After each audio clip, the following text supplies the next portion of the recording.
story of Anna Karenina is the story of love in its many forms. The novel really is about love and the film is really about love, but it just picks the moments that highlight that the best. It's a piece that looks at different angles of love and different angles of relationships, honestly and openly and without judgment. Steva.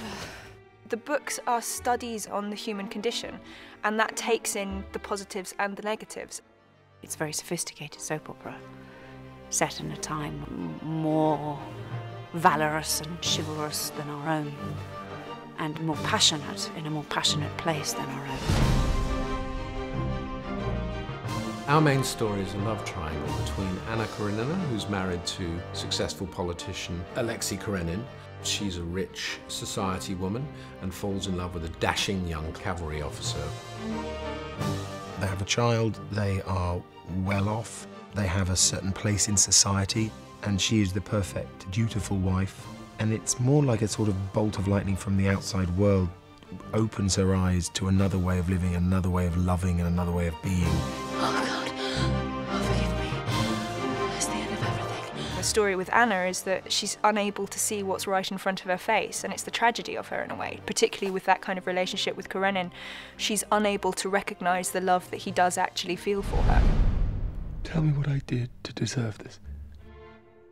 It's been fascinating to watch Keira grow as I've grown. We've kind of grown together, really. She was 18 when we made Pride and Prejudice. And then when we made Atonement, she was 21 or 2. And now, as she matures, she's become this incredibly strong woman, utterly fearless. And I think it was those qualities that I really wanted to bring to the screen in this film. In casting Anna, there were no choices. There was just one place to go, and that was to Keira Knightley. I think with Jo and Keira, Keira makes Jo a better director, and Jo makes Keira a better actress. One of the things about Jo is that he does work with the same people, and I think that it doesn't half help when there's that sort of shorthand between a group of people who are absolutely brilliant at what they do. Tim Bevan and I were talking, saying that we wanted to make another film with Keira.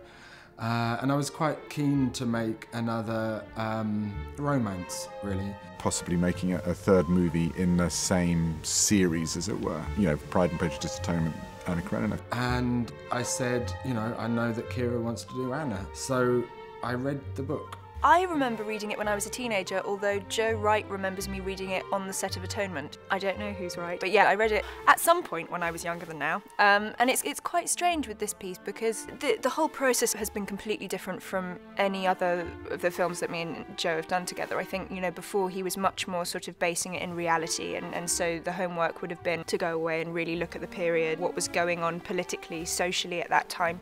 This one, it is a fantasy world, so the attention to that kind of historic detail that has been the way that he's worked before wasn't the same. Okay, let's give it a go, please. I've got a feeling I might work with Keira again. I mean, for me, she's unquestionably one of the greatest actresses that we've produced. She understands the darker places that some of us can go to, and that was definitely necessary for Anna.